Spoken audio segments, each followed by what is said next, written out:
stomped on, then came back in the game. What did you think when he came over to you, like almost immediately, but was still covering himself? He was still covered in blood. Like, wanted to come back in? He can handle it. And he came back in there and seemed to handle it. You guys were Yes. able to take Embiid out at the end of the game. Just how big was that for you guys? Like, eventually find a way to. Yeah, I mean, I thought we changed the matchups on Embiid throughout the night, and every guy that guarded him did a great job in their own way, defending him. Grant, Smart, Al, we were switching at the end, Malcolm, Jay, whoever was on him, I thought they just did the best they could. And so, we defended them as a team. What have you done differently with Harden in the last 2 games? He's gone for 40. You made 3 shots, I think, in the last 2 nights. I mean, we're just trying to make him work. He's obviously a great player and can score at all 3 levels. And so we're just trying to make him work as much as we can. Try to keep him off the free throw line. And so guys are just working to take away those details. You talked a lot about the playoffs, particularly how you handle things when they're not going your way. It seemed like tonight, every time they started to have something, you guys push back. What did you like about kind of the ability to do that? How did it happen so successful? The guys just kept an awareness and a poise to what was necessary, and I think we lost the first quarter, and then I think we won the end of the second, third, and fourth. We lost the end of the first, and so I think we managed the game well at the end of the quarters. But we have, our guys continue to execute on the offensive end, which is huge against this team because of their ability to get out in transition. But there's definitely areas of the game that we can get better at, that we have to get better at. You pointed to Al Horford's 3-point attempts the other night after he was 1 for 8. That's a good thing. How important is his shooting in this series, and especially with Embiid? Yeah, I mean, it's important in every series. Like, I love when Al shoots the ball and shoots it with confidence and doesn't hesitate, and so we need him to be aggressive, confident. He's a huge piece to our team, our locker room, everything, and so I think he's getting really good looks, and I don't think he's hesitating, and that's good.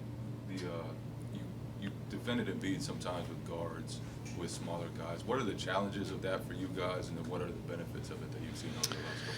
Yeah, I mean, with those guys, there's always a pro and a con to a matchup and a situation, and so I think just trying to give them different looks, trying to take away different angles. Every matchup presents a different angle that he has to fight for to get the ball. So just trying to do the best we can with the different guys. We have a ton of versatility, and the guys take pride in defense, and so they just work to try to make it difficult for them. Coach, you guys struggled in team fouls, especially in that first half. Honestly, Philly was like 15 for 15 when the free throw. What kind of adjustments did you make on defense to sort of correct that? Because we saw a much different approach in the second half. Stop fouling. Just that simple, though? Did you tell them, like, guys, stop fouling? Yes, that's exactly what I said. But they told them they know, so our guys, again, they have an awareness to understanding how the game is going, and so I think it's pretty obvious. Yeah, for sure. Mm-hmm. Yeah. How did you guys handle the atmosphere? Do you think did the pregame thing pump guys up, or did any of the guys watch it? Like, what was that like, and how did they handle this tough road environment? I mean, they've been here before, and so I think just embracing it. I think sticking together. I thought the guys, the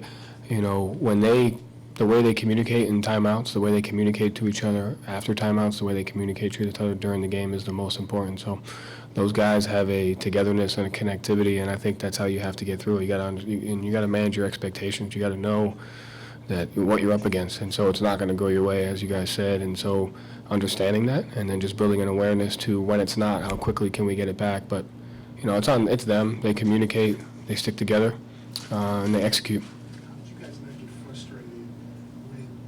Chance to extend the lead 14 maybe, and you would miss a 3 and they'd come back. They kept coming at you. You guys kept pushing them off. And how did you guys not get frustrated with the lack of kind of distance until the end? It's the playoffs. We're playing against a great team, and it goes back to managing your what's our expectation? It's to just win the game and to weather storms and to handle adversity. And every possession is a round and an opportunity. And so it's just our only expectation is to be winning at the end of the game. It doesn't matter, in between that. Jason made a couple of tough shots late, but just what you like about his kind of approach and mindset there down the stretch for you guys? Poised.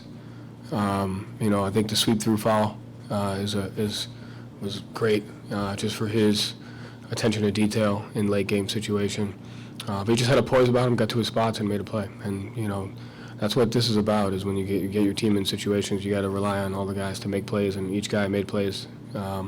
in different times of the game. Yeah, what led to the balance scoring for the starting five, and how important was that? They passed. We did a great job of staying space. We did a great job of keeping 2-on-1s. We did a great job of passing. We did, and when we do that, we're a dynamic team. And so I liked our pace, and I liked our 2-on-1 recognition. I liked our execution. Joe, you got, Malcolm, kind of a rough shooting start. Did you say anything to him, or? No, he'll just figure it out. He's been around a long time. He's a smart guy, and I love his poise, and I really like the physicality he's bringing. Defensively, it adds another layer for us. I know you guys like to shoot threes, but they actually had as many as you did, so you sort of won the game in the paint tonight. I haven't even seen the box score, so I'm not sure. But I know they didn't miss. I could feel that. They didn't make anything inside the line. I gotcha. Okay, I haven't seen it, but yeah. Sorry, you took 45, they took 37. We took 45, they took 37, so it's the opposite of game one. Jared, you guys change up your coverages on a beat like constantly throughout the game, like almost like every other couple possessions. How much of that work is done before the game versus you changing this up on the fly? It's a collaboration between, everybody. We have a system that we've had for the last 4 years, and so we just kind of communicate that, and the guys are open-minded, they have an understanding, they know our versatility, and so it takes buy-in communication, and so Grant, Smart, and Al spearhead it. JT and JB, executed, and D. White and Malcolm and Rob and those guys. So because of our versatility, it's important that we're able to communicate and do that. How was Rob? He seemed to be okay. I haven't gotten a full update yet, but I shook his hand, so I think he's somewhat okay. I mean, he had a big impact in the minutes Yeah. that he played. He blocked shots. You guys blocked 7, and you got 9 steals. I mean, you really were defending that paint. Just Rob's impact there in his limited time. Yeah, I mean, his ability to recognize who he's guarding, he got cross-matched sometimes, but his ability to recognize who he's guarding, help at the rim, and he also has done a better job these last 2 games of firing out to shooters, and so when he has that, it just adds another layer to our defense where guys trust. They can almost play harder on the ball because of his ability to do both, and his versatility helps us. Any other questions? What do you expect to be like on Sunday here? An absolute war. More than tonight? I hope so. The Harden and Embiid pick and roll has been like the entire foundation of their offense this year. It's been pretty much unstoppable for most defenses. And you guys have pretty much taken it out these first couple games.